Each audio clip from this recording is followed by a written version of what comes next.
Good morning. Welcome. We are excited this morning to have a very special guest from Florida who just happened to be in Iowa today.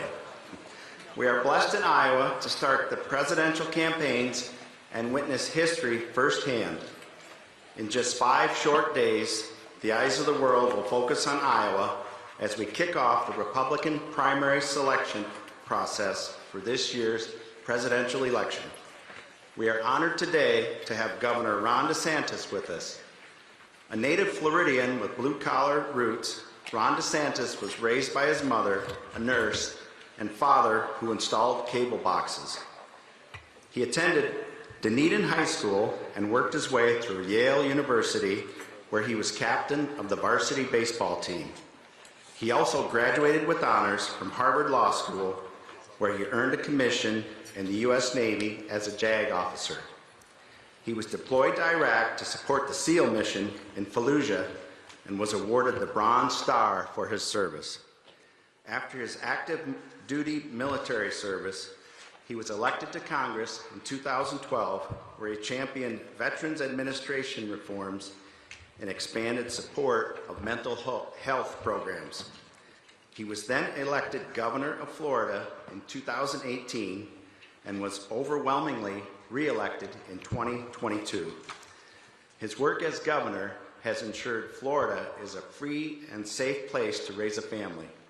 To that end, he has signed into law record tax relief, massive improvements to the state's infrastructure, reduced the cost of medication, ensured quality education, and has supported law enforcement and veterans. AGC members, let's give a warm Iowa welcome to Florida Governor Ron DeSantis.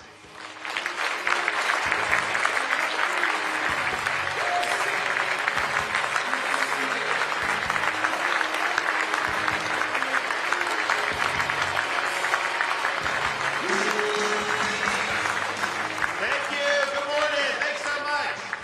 Thank you.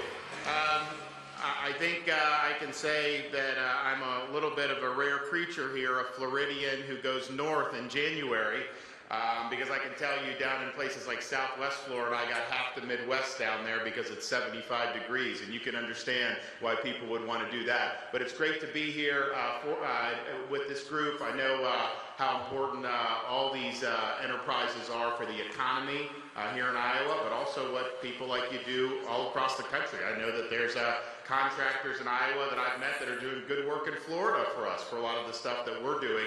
And in Florida, we take all this stuff very seriously. I mean, for example, we had a Category 5 hurricane hit Southwest Florida in September of 2022, Hurricane Ian, and did a lot of damage, probably the most costly hurricane that we've ever had, given how much of the state it ended up hitting.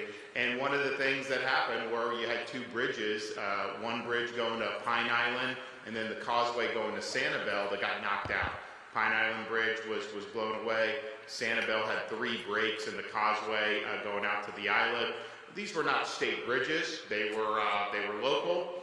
The folks on those islands were told, look, it's going to probably take 6 months to be able to get people able to go back and forth. And so people came to me and said, you know, can you help us? Because that's just not going to work. The islands are going to die. And, you know, people, if it's not your responsibility, when you take it on, and you don't, if something goes wrong, then you get blamed. So sometimes people don't like to do that. Like for me, it's like, you know, I got elected for a reason. This is the time where we got to step up and do everything we can. So I brought my guys together and I said, listen, no bureaucracy, no red tape. We cannot wait 6 months. We got to get this done. And so we went very quickly, you know, got the folks lined up, the contractors lined up, and the first bridge, Pine Island, it didn't take 6 months. It was rebuilt in 3 days, and people were going back on the island, and we were able to really save it. The Sanibel Causeway took that over. 2 weeks later, we were able to open that up for traffic going forward, and that happened to be 3 weeks to the day of the actual storm, months in advance of what they had ended up doing. You then had people be able to go in and get the affairs in order, and there's a lot that needs to be done when you have a storm of that nature, but if it had toiled for months and months, I think probably would not have been recoverable. So we just think that you got to get the job done when it comes to this stuff, but particularly when you're talking about infrastructure. In our state, we're the fastest growing state in the country in Florida. We've led the country in net in-migration every year since I've been governor. And there's some benefits to that because there's more investment in the state, more businesses have moved. We have the top GDP growth of any large state in the country since I've been governor, lowest unemployment rate of any large state in the country. So there's a lot of good things that come with it, but there's also a lot of challenges because you have more people coming, schools, traffic, infrastructure, all that stuff are things that you either deal with or you end up dealing with the consequences. And so what we did last year is I recognized, okay, and I'm not even asking people to move to Florida. I mean, there's some governors that just like beg people to come. Like, look, we've got a great state, we've got great people, but it's a free country and people vote with their feet. And all I have to do is follow what's going on in some of these other states, because every time California does something stupid or Illinois does something stupid, I get an influx coming to the state of Florida. It's like clockwork. Chicago does something dumb, Naples real estate goes up. New York does something dumb, Palm Beach real estate goes up. It's just a cycle. It always happens. So I said, all right, we know this is happening. We have a massive budget surplus in Florida. We have no income tax, which you guys should try in Iowa. I know your governor's trying to get there. It works out very well. We attract a lot of people because we don't have an income tax. So we have no income tax, yet we've cut taxes more than any governor in the history of Florida every year since I've been in, and yet still generate big budget surpluses. And we've actually paid down 25% of our state's total debt that the state's accumulated since statehood, just since I've been governor. You see like this national debt clock in New York City with 34 trillion, and it keeps counting. I was like, if you did a debt clock for Florida, you would have to have it counting down because our debt is going down, and that's almost unthinkable in this day and age, particularly with a lot of those other things. So we've been in a great fiscal position, but we have this big surplus, and I'm just like, okay, I have infrastructure needs that are going to have to be met one way or another. And so we can just try to act like it's not going to be necessary now and just kind of wait, and then people will be stuck in traffic and be more miserable, for the next 10, 15 years, or we can just do something. So we created a program called Moving Florida Forward. We took $4 billion from our surplus. We put it in to basically accelerate infrastructure and road projects all throughout the state. And there are certain pressure points where we've seen pretty significant traffic. The result of that is projects that were going to take 20 years, are now going to be done in the next 5 to 7 years. And so that's going to be a big difference because I don't think that the growth is going to necessarily stop. So we're going to be able to do that. And so we've really done a huge investment in infrastructure in the state of Florida. I think it's something that's important. It's something that when people come to our state, our budget in Florida is half the budget of New York. We have millions of more people than New York State does now, but our budget's half the size of theirs, and our government is the smallest per capita in America, smallest number of state employees per capita, and the lowest cost of government per person in America. And yet, when people come and they move from New York to Florida, what do they tell me? Oh my gosh, your services are so much better. Your roads are so much nicer. Your schools are better. So how is it that we can do that at half the cost, half the budget? Well, it's because we're prioritizing the things that matter. We're not spending money on things that don't. And infrastructure has been a big part of that. Our FDOT work program, I think this year is probably going to be close to $15 billion. And that's a record of what we've had since I've been governor, well, even before going forward. So we've really shown an appreciation for the importance of that, and it's part of the reason why our state has been able to do well. Now, looking federally, what we want to do is be able to do this stuff without having the federal government impose mandates or strings or anything like that on anything that we're doing. Some of this Biden money, it's like, okay, if they're going to give a grant to someone, but if they're going to make you do these things, I know Biden's big on these project labor agreements. That's not the way, that we would want to be going when I'm president. I want people to be able to make these decisions and the contractors to be able to do. So not having those strings attached I think is really, really significant. I mean, I'd like to take, federal highway money and just give block grant it to the states and let the states make the decisions. Because I can tell you, Florida will spend it much better if we're able to have that going forward. But we're, in terms of D.C., what they are doing is government is too big. You have a massive bureaucracy, but then the scope of it is also too big. So we're going to reduce the size of the bureaucracy, which is important.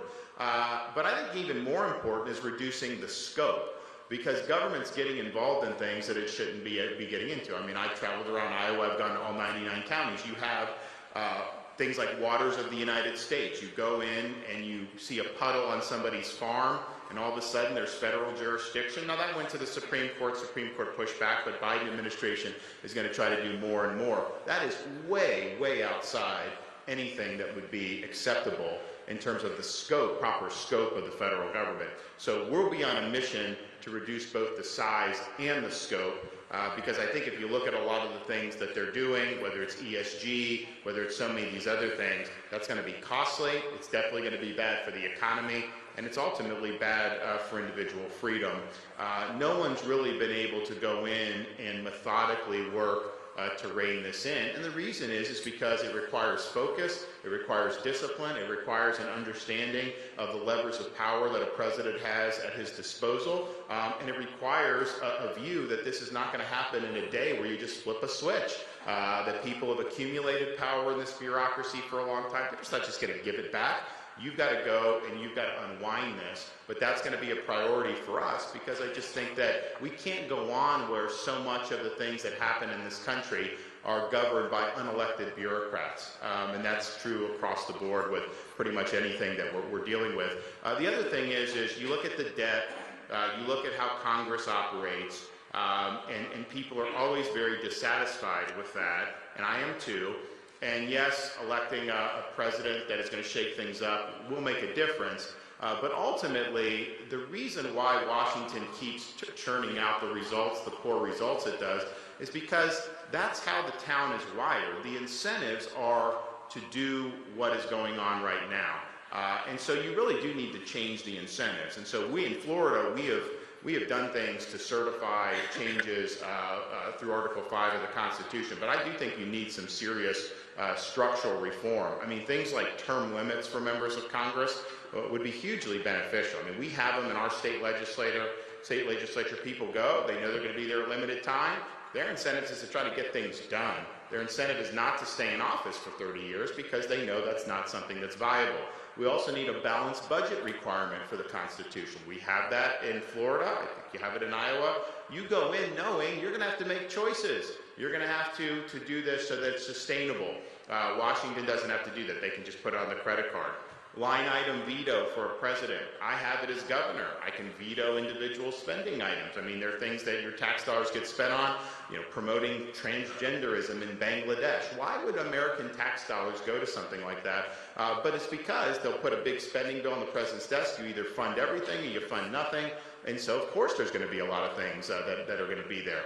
And then you look at how members of Congress behave in things like trading stocks. So I was a congressman for 3 terms, and I sold my stocks, and I've never made an individual trade since I've been in elected office, just simply because you look at like a Pelosi, she's like, if she could run the most lucrative hedge fund in the world with her returns. I mean, how is she getting these types of returns on this stuff? And you see some others that are doing that, and I just think it creates, huge cynicism. I think that it just creates more lack of trust.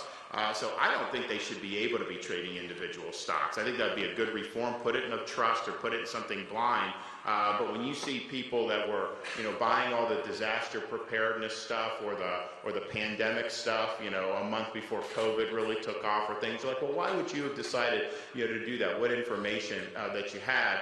Ultimately, people that get elected to office are not in a separate class from the rest of the people. They're supposed to be servants of the people, and they're supposed to be citizen representatives. And I've always supported a 28th Amendment to the Constitution, which said very simply, Congress shall make no law respecting the citizens of the United States. It does not also apply to members of Congress themselves.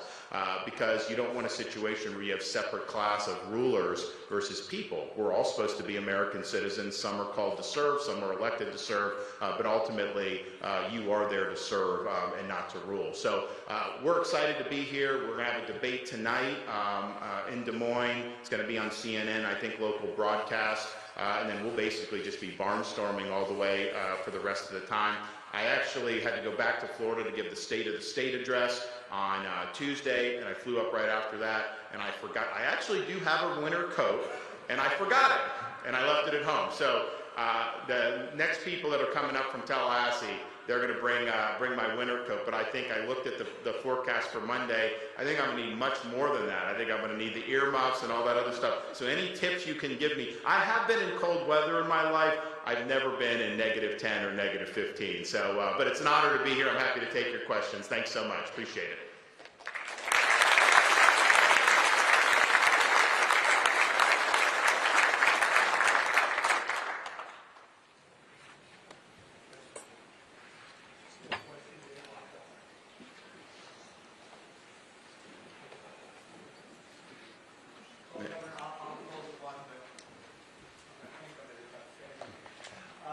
Thank you for your comment about the project. That's a big deal to the entire construction. It's a big deal in a negative way, both non-union and union. So we really appreciate it. Another thing we do appreciate is your reference to the strings that has to take. That is a big deal in Iowa. One of our guests today is Mitch Dill, who is the former chief engineer of the Iowa DOT, who could attest to what the diminished effect of the spending on the power when they have these strings. So I guess I would just conclude my comment by saying, how are you feeling about things the next Monday night, and how are you feeling about things? Great. So, we have a great organization here. I mean, I think we have more people that have committed to caucus for us than anyone has done in the history of this whole enterprise here. These are motivated people. -10, -20. We're expecting that'll be something that they're going to want to go and fight for. And so, our view has just been to do it the way that people have done well in Iowa have done, rather than do it the way that the media thinks. And so the media will knock us for showing up in a rural county saying you're not running a good campaign because you could be doing something else or whatnot. But I think that's the way that you actually get to meet people, get to listen, get to answer questions. So we did all 99 counties.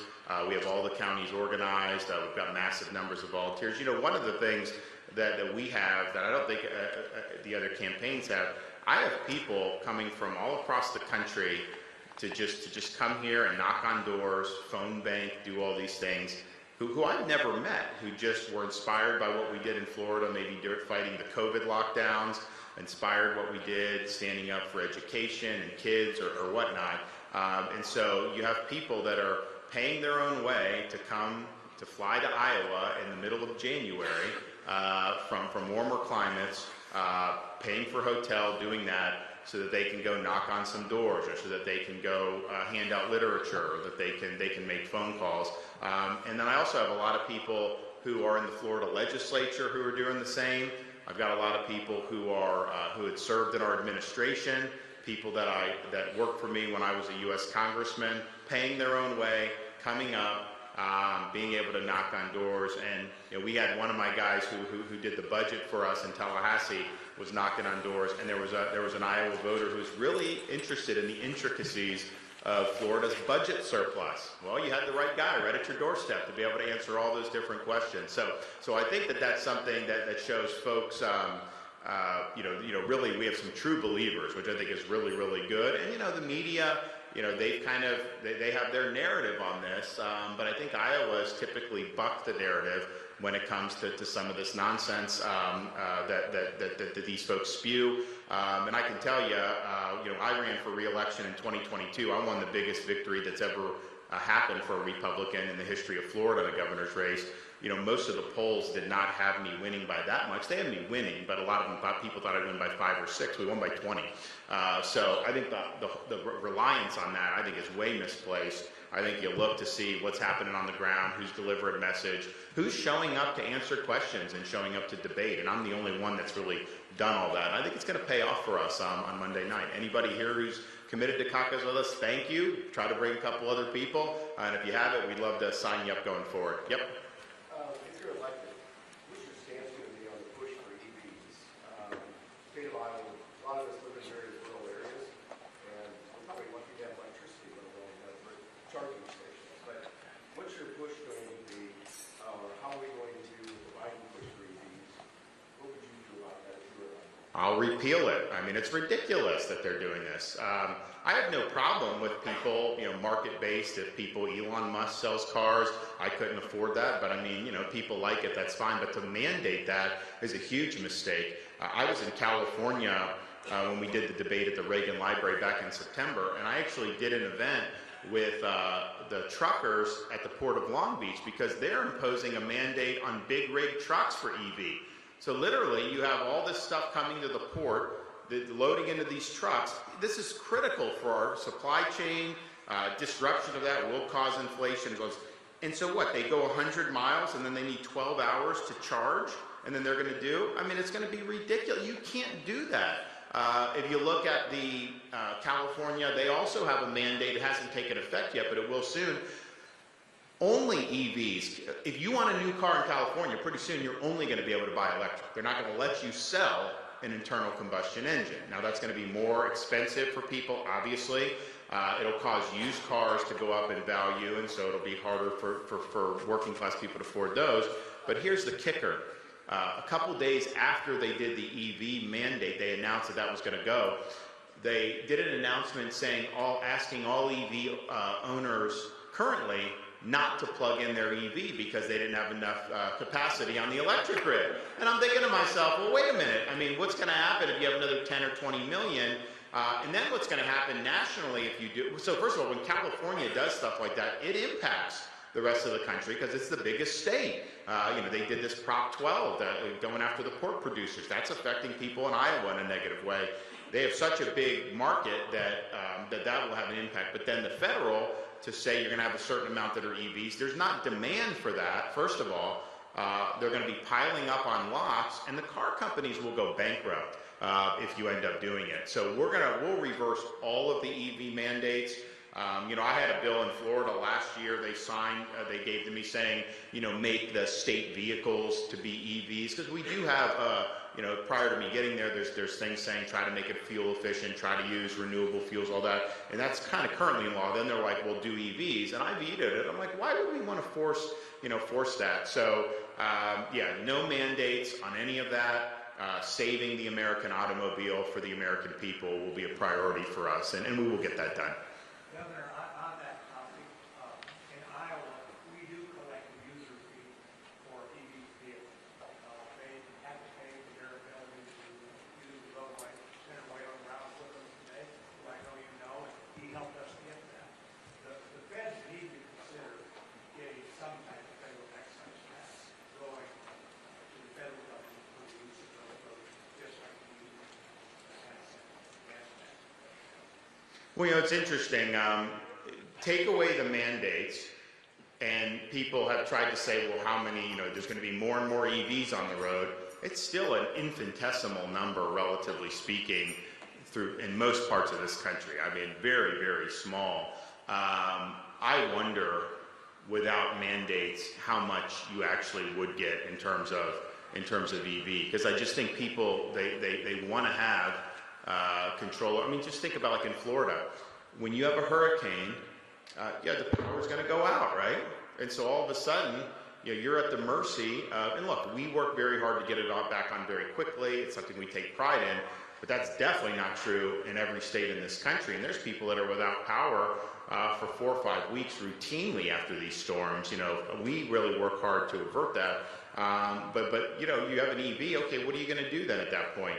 Whereas you have a normal car, you have canisters of gas in your garage, you can do what you want. Obviously the gas stations come back online relatively quickly as well. So just from a perspective of controlling your own destiny and something like that, I mean, I would definitely, and what we found with Hurricane Ian, these EVs, when the salt water gets into them, so like you had some, like on Sanibel Island, you had massive storm surge, but you know, some of these really big mansions, they can handle Cat 5, they can handle storm surge, but if they had an EV in like their garage and the salt water intruded, it can catch, the battery can catch fire. And it's not just like a fire that you would, like a normal fire to put out. I mean, it is a difficult fire to put out. So what ended up happening is the storm came, Cat 5 winds, no problem. Storm surge, you know, obviously the water, there is water damage, but in terms of like, you know, the structure is totally fine. They can handle that. But then the EV would catch fire and burn the house down. And so you ended up having houses that got burned down as a result of that. So just from that perspective as well, you know, in Florida, that's a unique thing for that. So I don't think you're gonna see a huge explosion in this. And oh, by the way, people will talk about, oh, well, you know, it's cleaner. You got to plug in and get the power from somewhere. The energy comes from somewhere. So in China, they're big on EVs, and people will point to China and say, "Oh my gosh, China is doing all this EV. They're environmentally conscious." Well, where do you get the energy to power the EVs in China? Coal plants. That's how they do it. They're building 2 new coal plants a year. And so if you're talking about emissions and you're talking about all that, you can't just look to see what happens when you press the pedal. You got to look to see what happens, everything going into that and how you plan it. And so place like China, you know, I'd be willing to bet that because their energy is coming from coal so much, that's probably dirtier than an internal combustion engine would be. So even on their terms, you know, I don't think so. I don't think you're going to see a big explosion once we reverse the mandates. And I think we have to reverse the mandates. Americans can't afford these mandates, and the automobile industry is not going to be able to afford it. I mean, people want Ford F-150s. You know, that's what they want. I mean, they want those types of vehicles. And then to try to do so much electric is just outside of where consumers are. Yes? Governor, what's your thoughts on immigration reform, border security, plus international support or withdrawal? How to get us out of these wars? Well, look, so I'm the only veteran running for president, and I'll be the first president elected since '88 that served in a foreign war. And if you look since the Cold War ended and since particularly 9/11, you know, we've gotten involved in conflicts without, you know, a clear resolution and a clear victory.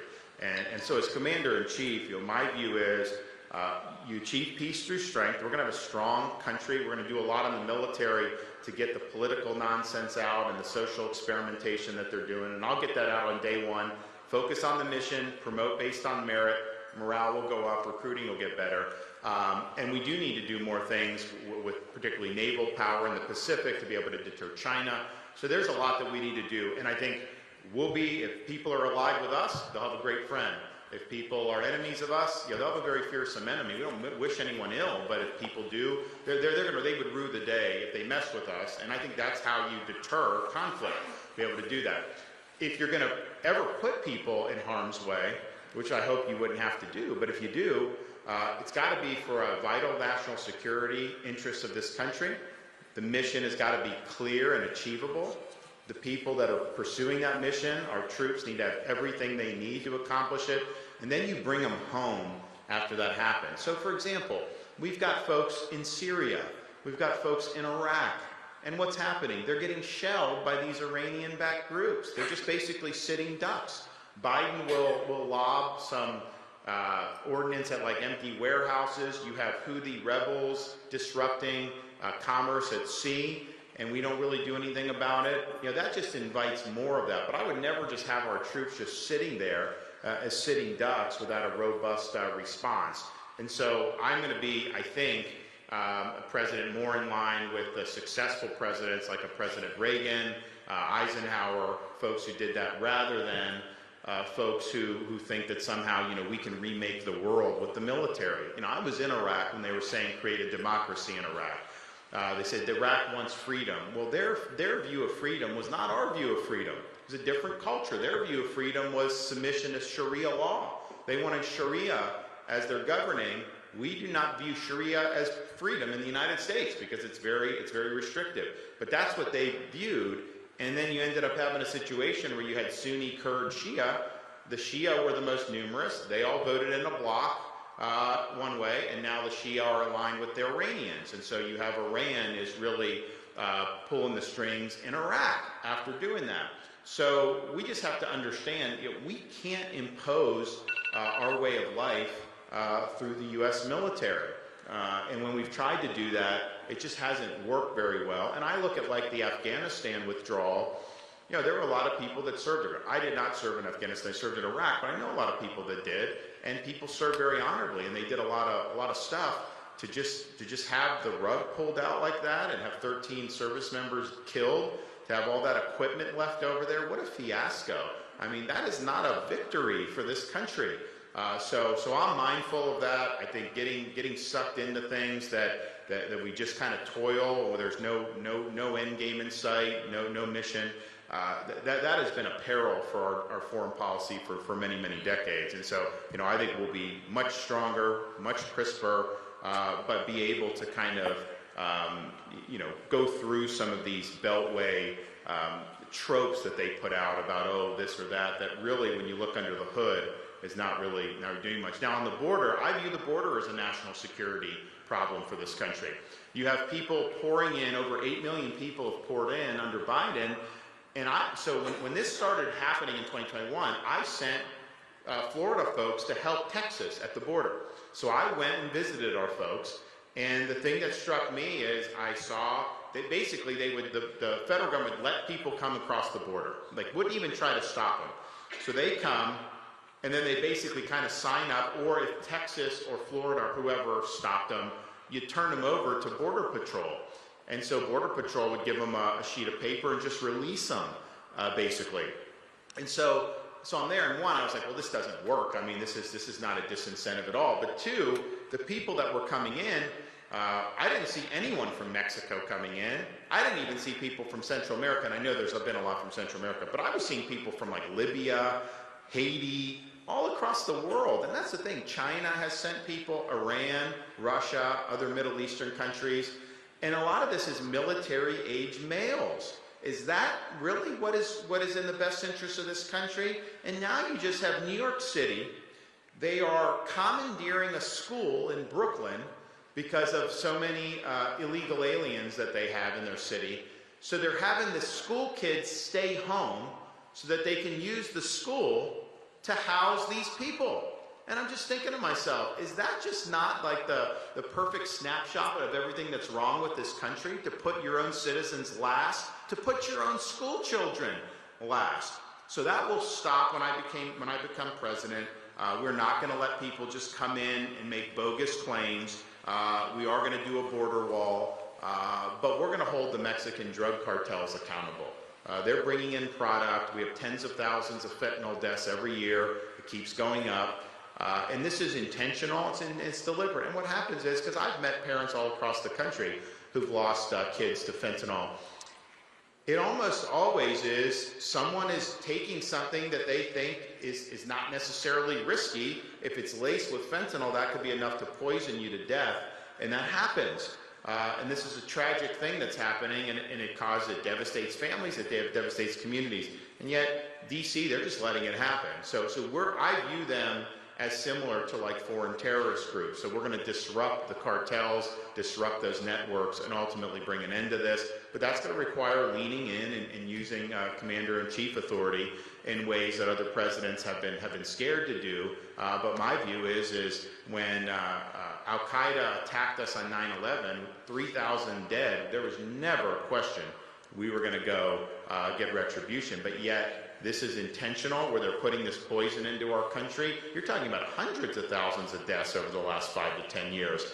and people just want to shrug their shoulders. I'm not shrugging my shoulders on this. I think we have a responsibility to fight back, and we will fight back when I'm president. Any last question? I have a question. Right here.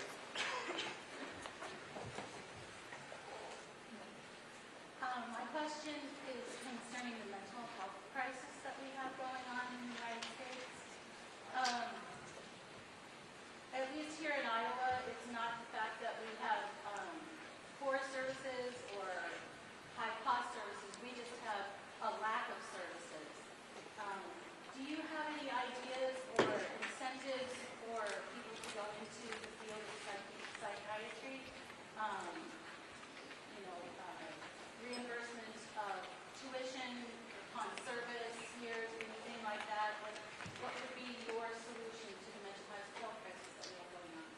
Well, I think it's a great question, and I think it's something that's very timely.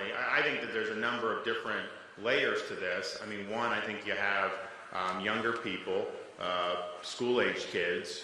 We've actually in Florida created programs where we're creating, I think, a little bit more inviting services where there's less stigma attached to it, you know, where kids are able, and that runs the gamut in terms of the needs that you have there. But my wife has spearheaded that. And that's something that we're proud of. So with young people, I think working with the schools, but not letting it be a political thing. I mean, unfortunately, some of the mental health programs, they're trying to jam in woke ideology and all this stuff, and that's just ridiculous. Like, we should not be doing that. So we fought against that in Florida, but that is a concern nationwide.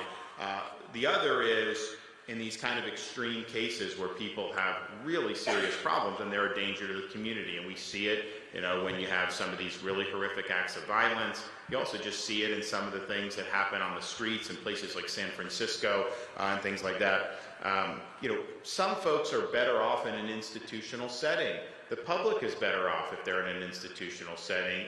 We used to have much more in the past, and we've moved in the other direction. And I think some of these folks who have major warning signs, people know are dangers. There's been a lot of just kind of putting your head in the sand on that.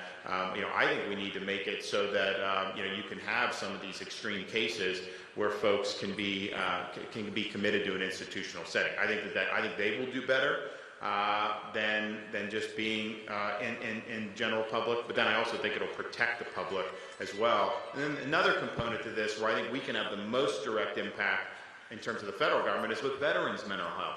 So we have the terrible suicide rate amongst veterans still. Part of it is the VA. It's a big bureaucracy, and they really lean on pharmaceutical interventions. I don't think that pharmaceutical interventions ultimately solve the problem. And I'm not saying that there cannot be any benefit at all, but I've just seen so many veterans who were pumped with pharmaceuticals, and it did not end up helping them, and many of the veterans who commit suicide have had pharmaceutical interventions. So we're going to, one, hold the VA bureaucrats accountable. We're going to fire a lot of people who aren't doing a good job, but we're going to connect veterans with the VA to all the services that are outside the VA.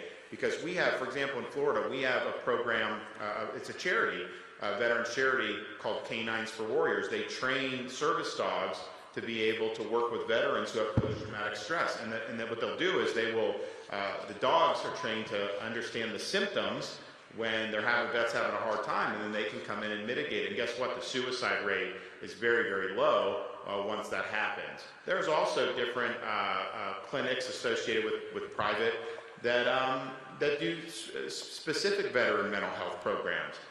A lot of that's going to be more effective than the VA. So when you go into the VA, we've got to be connecting them to all the resources. And yeah, maybe if the VA can do something good, great. But don't put all your eggs in that basket. I just don't think that they're ultimately going to be able, it's too big of a bureaucracy to ultimately be able to work the way we need it to work across the board for so many veterans. So just as a veteran, myself, the veterans issues are going to be important to me. I don't think it's gotten the attention that it's deserved in the last 20, 25 years. So you'll see more of an emphasis with me and our administration on it. But the emphasis is going to recognize, you know, the federal government, you know, may have a role, but the federal government's ultimately not going to be able to solve all these veterans issues, but particularly the issues with mental health and specifically with post-traumatic stress. We good? All righty. Thanks so much. Happy New Year, everybody. Appreciate it.